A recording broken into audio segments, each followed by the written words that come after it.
어느덧 5월이고 오늘은 어린이 주일입니다. 어린이날 노래 아십니까? 날아라 새들아 푸른 하늘을, 달려라 냇물아 푸른 벌판을, 5월은 푸르구나 우리들은 잘한다. 오늘은 어린이날 우리들 세상. 아마 부모에게 자녀들만큼 예쁘고 사랑스러운 것은 없을 것입니다. 온종일 밖에서 뛰놀다가 집에 와서 어느덧 잠이 들어 새근새근 자는 자녀 모습 보면 얼마나 그렇게 예쁘고 사랑스럽습니까? 어린이 주일을 맞아서 우리 교회 모든 어린이들이 예수님 안에서 밝고 건강하게 자라기를 축원합니다. 그런데 여러분, 누구나 큰 소리 칠 수 없는 게 자녀 문제입니다. 비록 목사가 자녀 교육에 대하여 설교는 하지만은 목사 자녀들 가운데 탈선하고 잘못된 자녀들이 얼마나 많은지요. 신은 죽었다라고 외쳤던 20세기 사상계의 거목인 철학자 프리드리 니체도 그의 아버지가 개신교 목사입니다. 외할아버지가 또 목사님이시고요. 성경에도 보면은 제사장 엘리의 두 아들 홈니와 비느하스가 곁길로 나갔고, 사사시대의 왕정시대를 이어주던 위대한 선지자 사무엘도 자녀 교육만큼은 낙제 점수를 받았습니다. 이스라엘의 가장 위대한 왕이라 일컫는 다윗 왕도 자녀 교육만큼은 성공했다 말하기가 좀 어렵습니다. 계속되는 왕자의 난을 보지 않습니까? 그러면 우리 모두 두렵고 겸손한 마음으로 자녀의 신앙교육에 대한 하나님의 음성에 귀를 기울여야 할 것입니다. 어린이 주일을 맞아서 부모님들에게 물어봅니다. 여러분은 자녀들이 어떤 사람이 되기를 원하십니까? 자녀들이 무엇을 하는 사람 되기를 원하십니까? 여러분의 그 대답 속에는 여러분이 가지고 있는 가치관이 아마 담겨 있을 겁니다. 돈이 최고라고 하는 사람은 우리 자녀들이 돈을 많이 버는 그런 직업을 택해서 그렇게 되었으면 좋겠고, 그래도 명예와 체면을 중시하는 사람은 사람들로부터 좀 인정받고 또 존경받는 그런 명예로운 직업을 택했으면 좋다 할 것입니다. 또 어떤 사람은 막 큰 욕심 부리지 말고 안정된 직장이 최고다 이렇게 생각하는 사람은 막 공무원 이렇게 되어서 그냥 편안하게 일반적으로 살아가면 좋겠다 그런 분도 아마 있을 겁니다. 하지만 여러분, 신앙인이라면 먼저 생각해야 할 게 있습니다. 자녀는 하나님이 내게 주신 선물이기도 하지만은 내 자식이기 이전에 누구의 자식요? 하나님의 자식이라는 사실입니다. 하나님께서 우리가 자녀들을 향한 기대보다도 하나님의 기대가 결코 못하지 않다는 겁니다. 내가 자식을 사랑한다고 하는 것보다도 하나님이 자식을 더 사랑하는 줄 아셔야 합니다. 그거 모르면은 자녀가 자칫 우상이 될 수 있습니다. 불임의 여인이었던 한나를 한번 보십시오. 자식이 없어서 매일 눈물로 밤을 지샜던 여인. 그러다가 서원 기도까지 하지 않습니까? 하나님 내게 아들 하나 주시면은 이 자식을 하나님께 드리겠습니다. 막 울면서 서원 기도합니다. 그렇게 해서 낳은 자식이 위대한 사사요 제사장인 사무엘입니다. 사무엘이 얼마나 예뻤겠습니까? 얼마나 귀엽겠습니까? 그러나 보십시오. 한나는 사무엘이 저절됐을 때 그의 서원대로 사무엘을 여호와께 드려 성전에서 자라도록 했습니다. 그러자 성경은 이렇게 말합니다. 여호와께서 한나를 돌보시사 그로 하여금 임신하여 세 아들과 두 딸을 낳게 하셨고 아이 사무엘은 여호와 앞에서 자라니라. 자식 못 낳는다는 한나에게 하나는 또 다른 세 아들과 두 딸을 낳게 하셨고 사무엘은 좀 여호와 앞에서 자랐는데요. 이 성전에서 자란 사무엘, 어두운 시대를 밝히는 그 시대의 가장 위대한 선지자요 제사장으로 쓰임받는 인물이 되었습니다. 어린이 주일을 맞아서 그래서 다시 질문을 던집니다. 여러분은 하나님께서 여러분의 자녀를 통하여 이루고자 하는 것이 무엇인지 생각하고 있습니까? 이 질문을 늘 마음에 품어야 됩니다. 내가 무엇되기, 내가 자녀에 대한 그런 나의 욕심보다도 하나님께서 이 자녀를 통하여 무엇하기를 원하시는가? 이 질문을 가지고 하나님이 우리 아이에게 주신 재능이 무엇인가? 내가 부모로서 이 아이를 어떻게 양육해야 할 것인가? 기도하면서 양육할 수 있기를 바랍니다. 이게 중요합니다. 하나님께서 최초의 인간인 아담과 하와를 만드시고는 생육하고 번성하여 땅에 충만하라, 땅을 정복하라, 바다의 물고기와 하늘의 새와 땅에 움직이는 모든 생물을 다스리라 라고 했습니다. 하나님께서 우리를 위하여 모든 것을 만드셨습니다. 바다에도 산에도 하늘에서 이런 모든 우리를 위하여 만드셨고는 나아가는 이 피조 세계를 잘 가꾸고 개발할 청지기적 사명을 우리에게 허락하셨습니다. 그렇게 저는 우리의 자녀들이 넓고 넓은 온 우주의 풍성한 하나님의 위대하심을 높이고 또 작게는 작고 작은 원자에 간인 더 나아가서 미립자까지 거기 참 놀라운 질서들, 신비들을 발견하고 감탄하는 자가 되기를 원합니다. 나뭇잎의 떨림과 가냘픈 공기의 떨림 속에서 하나님의 음성을 들을 줄 아는 그런 위대한 음악가도 나오고 조각 그림 문학에서도 창조주의 하나님의 위대하심을 드러내는 예술가도 나오고 또 공의로운 사회를 위한 법조계 포함한 정치 경제도 하나님의 공의로움을 회복하는 일에 쓰임받는 하나님의 일꾼들이 많이 배출되기를 원합니다. 여러분, 우리가 생활비 용돈 아껴가지고 가난한 사람 도우면 한 10명 몇 명 이렇게 돕겠지만은 정치가가 아주 구조적으로 이웃 사랑의 관점에서 정치를 하게 되면은 수백 수천만 명을 살릴 수 있지 않습니까? 그런 사람을 도울 수가 있습니다. 복음은 나만 그냥 내 영혼만 천국 가면 그만이다는 이기적이고 편협적인 게 아닙니다. 그건 완전히 잘못된 겁니다. 하늘나라가 하나님의 나라가 이 땅에 임함으로 세상을 밝히는 모든 영역에서 변화되는 우리가 그 일을 감당하기를 원하는 것도 담겨져 있습니다. 단지 우리 자녀들이 막 유명한 대학에 들어가고 돈 많이 버는 직장에 취업해서 이렇게 그런 걸로 자랑하고 만족한다면은 세상 사람들과 다를 바가 뭐가 있겠습니까? 하나님께서 우리가 걸어가라고 독생자까지 주면서 우리를 하나님의 자녀 삼으시고 우리를 구원하실 것일까요? 그렇지 않습니다. 죄악이 관영하는 이 시대에 모두가 돈이 최고다, 명예가 최고다 이럴 때에 하나님이 내 인생에 가장 중요하다고 말하며 결단할 수 있는 그런 사람들을 보고 싶어 하십니다. 여러분, 우리 인생길은 둘로 나누어집니다. 하나는 아담의 범죄 후에 우리 인생이 가는 자기 왕국을 건설하려고 하는 길이고, 다른 하나는 거듭난 사람이 가야 할 길로 하나님 나라를 세워나가는 길입니다. 자기 왕국을 세우려는 자에게 나타난 증상이 비교의식에 따라서 미워하고 시기하고 질투하고 자기가 최고가 되는 그런 열매들이 맺힙니다. 반면에 거듭나서 하나님 사랑으로 거듭나서 하나님 나라를 세우는 자의 모습은 사랑이 나타납니다. 열매들은 그래서 하나님 나라를 이렇게 사랑했으니까 나도 이웃에게 관용할 수 있고 그리고 겸손하게 되고 평안하게 되고 그렇습니다. 오늘 우리는 자기 왕국을 세워나갑니까? 하나님 나라를 세워나갑니까? 자랑하고 교만하고 시기하고 질투하는 것은 자기 왕국을 세우고 있다는 반증이고, 겸손하고 관용하고 낮아지는 것은 하나님 나라를 세워나가고 있다는 반증입니다. 성도는 죄로 오염된 이 세상 속에서 하나님 나라를 세워나가도록 부름받은 영적인 하나님의 십자가 군사들이라 할 수 있습니다. 그런데 이 하나님의 나라는 인간의 힘으로 세우는 게 아닙니다. 내가 결심한다고 되는 게 아니더라고요. 제가 밴쿠버에서 기독교 세계관을 공부하면서 절실하게 깨달은 건 아무리 어떤 영역에서 이게 하나님의 뜻을 찾아 나가는 것을 배워도 그것을 행할 힘이 나에게 없다는 것을 깨달았습니다. 오직 성령의 능력을 덧입어야만 하나님 나라를 세워나갈 수가 있습니다. 감사하게도 예수님께서 십자가에 피 흘려 죽어주심으로 하나님 우리 사이에 막힌 죄의 담이 허물어지고 우리가 하나님께 나아갈 수가 있습니다. 그리고 예수님으로 말미암아 아버지로부터 성령이 우리에게 부어진 바가 되었습니다. 그래서 우리가 하나님 앞에 기도하며 나아가면은 성령님께서 우리에게 임하시고 성령으로 충만해 줄 수가 있습니다.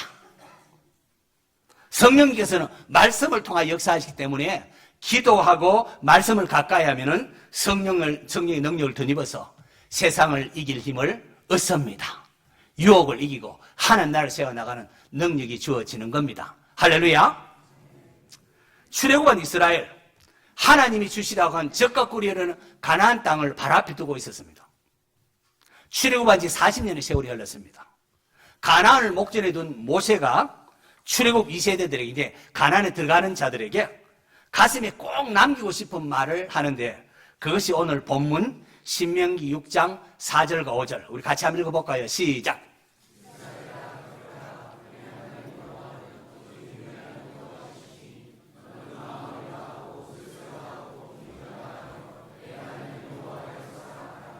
이게 우리 한국말로 번역되어 있는 거지만요, 원래 되어 있는 히브리 원문으로 보면은 쉐마 이스라엘이 돼요. 쉐마가 들으라라는 거예요. 들으라라는 단어가 제일 앞에 나와서 여기 신명기 6장 4절 5절을 갖다가 전체적으로 쉐마라 이렇게 부릅니다. 들으라라는 뜻인데 요 전체를 쉐마라 이렇게 부릅니다. 쉐마 들으라라고 했는데 그냥 귀로만 듣는 것을 말하겠습니까? 부모님이 자식들에게 야 제발 좀 내 말 들으라 할 때 그 말이 그냥 들려라는 것이 아니고 부모님의 뜻을 깨닫고 순종하라 이런 의미가 담겨 있지 않습니까? 이 마찬가지로 쉐마 이스라엘 백성들아, 하나님의 뜻을 깨닫고 순종하라, 그런 의미가 담겨져 있습니다. 당시 고대 근동에는 다신교가 이렇게 유행한, 이신 저신 신이 많았습니다. 이런 환경 속에서 모세는 하나님은 오직 유일하신 분이시다, 하나님은 한 분뿐이라고 강하게 외칩니다. 하나님 외에 다른 신은 없다는 겁니다. 다 가짜라는 겁니다. 그리고 하나님 같은 분은 없다, 유일한 분은 하나님 같은 분은 없다는 모세의 고백이 또한 담겨져 있습니다. 하나님 얼마나 위대하시고 얼마나 선하고 좋으신 분이신지 세상에 그 어떤 것도 비교할 수 없는 오직 유일하신 하나님이시라는 겁니다. 그렇기에 하나님의 백성으로 부름받은 이스라엘은 어떻게 해야 하는가 하면은 너는 마음을 다하고 뜻을 다하고 힘을 다하여 내 하나님 여호와를 사랑하라 라고 외치는 겁니다. 하나님은 한 분이시니 오직 유일하신 분이시기 때문에 마음과 정성을 다하여 하나님을 사랑하라, 이게 모세가 출애굽 2세대들에게 전한 쉐마요, 오늘 우리가 그래야 되고 자녀들에게 전해줄 내용입니다. 하나님을 사랑하십니까? 그 보이지 않는 하나님을 정말로 사랑하는지 그 증거가 이웃사랑으로 나타납니다. 하나님 사랑합니다 하고는 이웃들에게 막 함부로 무시하고 함부로 행하는 것은 그건 가짜고 잘못된 거예요. 하나님을 사랑하기 때문에 하나님 사랑을 입은 자로서 이웃에게 관영하고 이웃은 나도 하나님부터 받은 사랑을 이웃들이 전하는, 보이지 않는 하나님을 사랑하는 것이 이웃사랑으로 증거가 되고 확정이 되는 겁니다. 모세가 그 인생을 돌아보면서 이게 얼마나 중요했는지,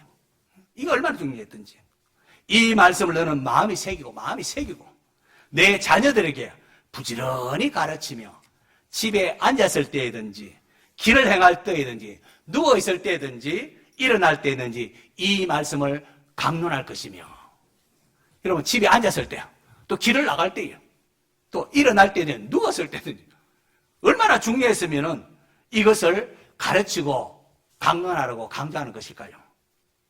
이게 전부가 아닙니다. 또 잊어버리지 않도록 너는 그것을 내 손목에 메어서 기호로 삼고, 손목에 아예 기록하라는, 그리고 미간에 붙여서, 이마에 아주 붙여서 표를 삼고 내 집 문설주와 바깥문에 기록할지니라고. 다른 말로 하면 아주 뼛속 깊이 이거는 기억해야 된다. 이게 신구약 전체의 핵심이라는 겁니다. 하나님을 사랑하고 그것이 이웃사랑으로 나타나는 게 이게 핵심이라는 겁니다. 도대체 이것이 무엇이 이처럼 강조하는 것일까요? 예수님께서 말씀 전하실 때에 율법을 잘 아는 서기관 중에 한 사람이 예수님께 나와서 이런 질문합니다. 랍비여, 모든 계명 중에 첫째가 무엇입니까? 그때 예수님 대답이 무엇일까요? 같이 읽습니다. 시작.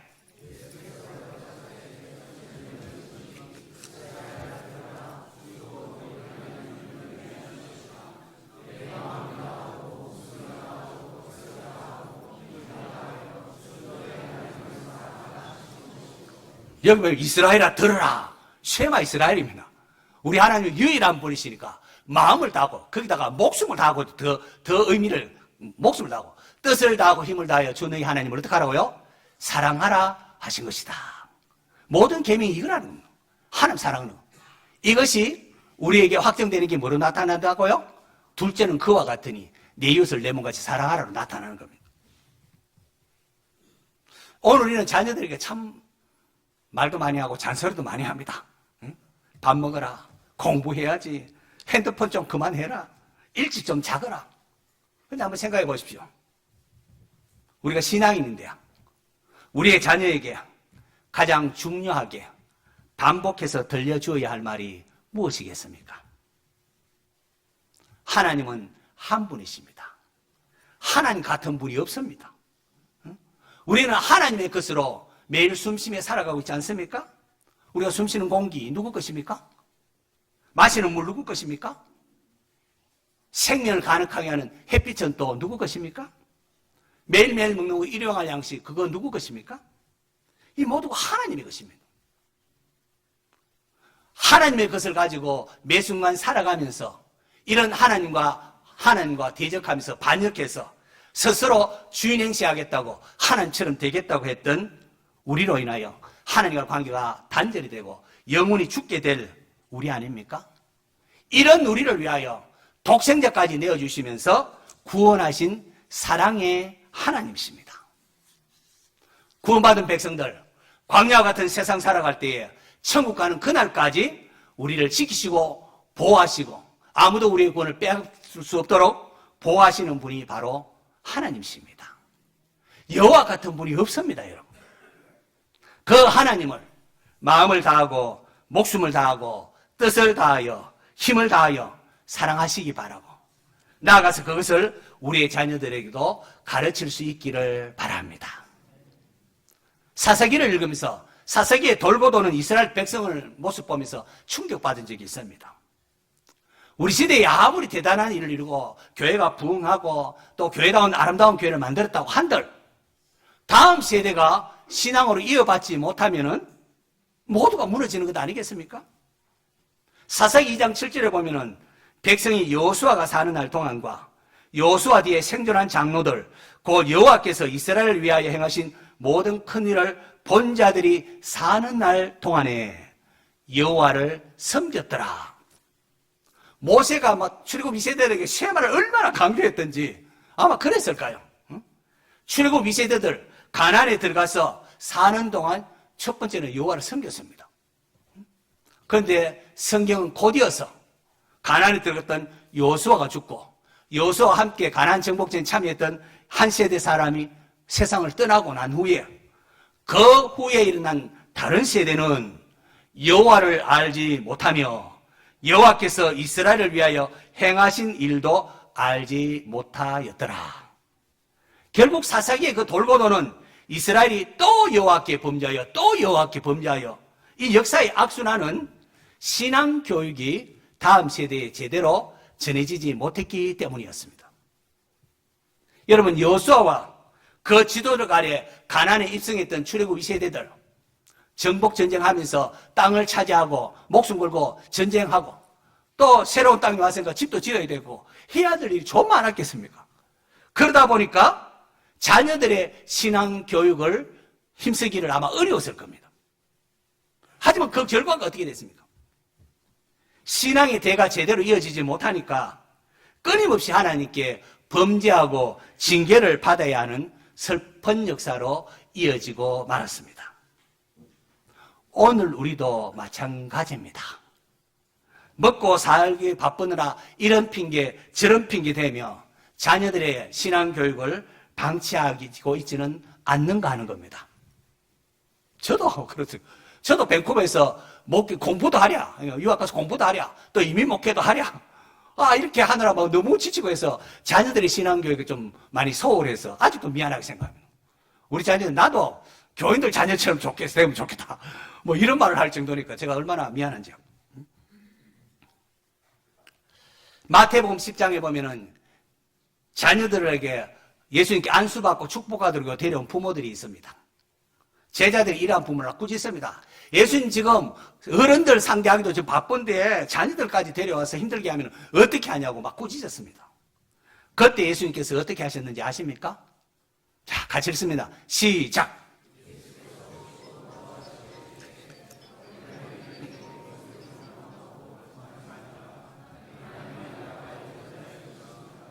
예수님께서 보시고 뭐 하셨다고요?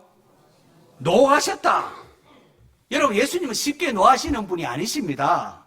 온유하고 겸손하신 분, 노하기를 더디하시는 분이십니다. 온유하고 겸손하고 인자하신 예수님께서 어린아이들이 자기에게 나아오지 못하게 하는 것을 보자 노하셨더니 노를 바라셨습니다. 성경에서 노하셨다 기록된 곳은 이 부분이 유일합니다. 예수님 사역이 얼마나 바쁘셨습니까? 쉴 틈이 없었습니다. 그런데도 예수님은 어린아이가 자기에게 오는 것을 금하는 모습을 보고는 노하셨습니다. 더군다나 제자들 향하여. 제자들 보기에는 어린아이 상대하는 것이 참 작고 하찮아 보였지만 예수님에게는 이게 결코 하찮은 일이 아니었다는 겁니다. 잠언 22장에 보면은 마땅히 행할 길을 아이에게 가르치라. 그리하면 늙어서도 그것을 떠나지 아니하리라. 잠언이라는 것은 우리가 꼭 마음이 새겨둘 그런 격은 아닙니까? 마땅히 행할 길을 아이에게 아이 때 가르치라는 겁니다. 그리하면 늙어도 그것을 떠나지 않는다고 합니다. 어릴 적의 교육이 중요하다는 겁니다. 어릴 적에 배운 것이 이게 가치관이 되고 습관이 되고 세계관으로 형성이 되기 때문에 나이가 들어도 그런 줄 알고 살아가는 겁니다. 어른들이 나중에 배우는 것은 마음이 딱딱하게 굳어져 가지고 복음도 잘 받아들이지 않습니다. 하지만 어린아이 때는 마치 스펀지가 물을 빨아들이는 것처럼 복음을 잘 받아들이고 가르치는 대로 아 그런가 이렇게 생각을 합니다. 자녀들이 경험해 보셨습니까? 처음 성교원이나 또 교회에 유치원에 갔다가 와서는 밥 먹을 때 이런 노래 부르지 않습니까? 날마다 우리에게 양식을 주시는 은혜로우신 하나님 참 감사합니다. 키울 때 이런 거 경험해 보셨죠? 저는 이게 얼마나 은혜스러운지요. 가만히 보니까 교회 학교 때 배운 게 그 정말 핵심이 다 담겨 있습니다. 출애굽한 이스라엘 백성들 광야에서 참 어떻게 농사 지을 수도 없고 먹을 것도 없는 그 상황 속에 매일매일 하늘로서 만나가 내려서 먹었습니다. 반석에서 생수가 터져나와서 물을 마셨습니다. 그러면서도 감사할 줄 모르고 이스라엘 백성들이 불평하고 원망했습니다. 이게 남의 이야기입니까? 저도 어른이 돼서 밥을 먹는데 그냥 눈 한번 찔끔 깎고 뭐 당연한 줄로 알고 밥 먹는 일용할 양식이 당연한 줄로 이렇게 먹다가 이 어린아이 노래소리에 제가 깜짝 놀라고 정신이 번쩍 들었습니다. 내가 이 하나님 주신 것이 감사하지 않았구나. 예수님께서 달리 어린아이를 가리켜서 하나님 나라가 이런 자의 것이다 라고 했겠습니까? 저는 제자들 향하여 노하신 예수님의 모습을 상고하면서 우리를 보실 때, 우리 기성세대를 보실 때 주님께서 노하지는 않을까 두렵습니다. 나를 위해서는 이래야 된다 저래야 된다고 하면서 자녀들에 대해서는 신앙교육에 대해서는 뭐 어디 됐든지 간에 방치하지는 않는가 생각하셔야 된다는 거죠. 우리의 자녀들이 하나님과 어떤 관계를 이루어야 하는지 이 쉐마 오늘 말씀을 생각하면서 우리 함께 여호와를 사랑하라는 찬양을 같이 부르도록 하겠습니다.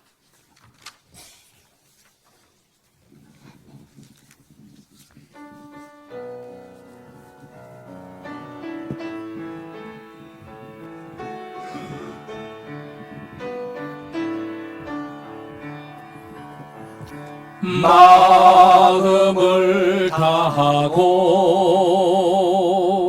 성품을 다하고 힘을 다하여서 여호와를 사랑하라. 내게 준 계명을 마음에 새기고 부지런히 이웃에게 전하여라. 그러면 내가 짓지 않은 건집을 주리라. 내가 심지 않은 과실을 먹게 하리라.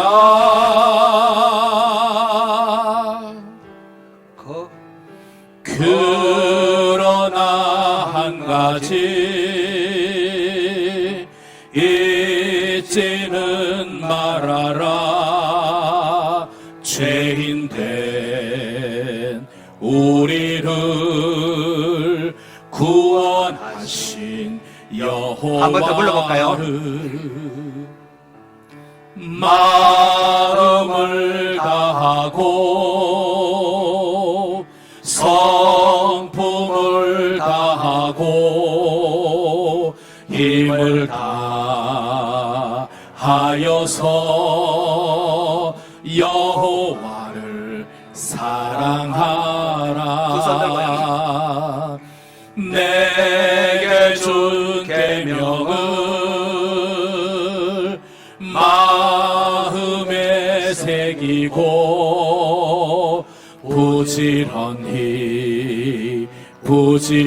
부지런히 이웃에게 전하여라.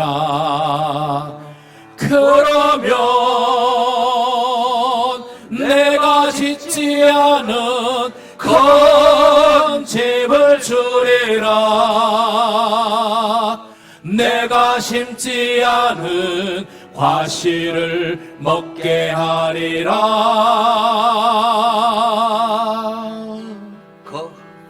그러나 한 가지 잊지는 말아라. 죄인된 우리를 구원하신 여호와를. 성도 여러분, 자녀는 하나님께서 우리에게 맡기신 가장 귀한 선물이기도 하지만은 책임 분야이기도 합니다. 하나님께 자녀를 우리 가정에 맡겼을 때는 자녀 신앙 교육할 것까지 아울러 맡기신 겁니다. 하나님이 어떠한 분이신가 묵상하며 마음을 다하고 성품을 다하고 힘을 다하여 여호와를 사랑하는 성도가 되시기를 바랍니다. 나아가 이것을 여러분의 자녀들에게 꼭 전할 수 있기를 바랍니다. 자녀들이 다 큰 분은 손주들을 위하여 손주들에게도 이걸 가르치고 그들을 위하여 기도하시기를 바랍니다. 5월 가정의 달, 여러분의 가정에 주님 안에서 평안하시고 신앙의 개성이 이어지기를 축원합니다.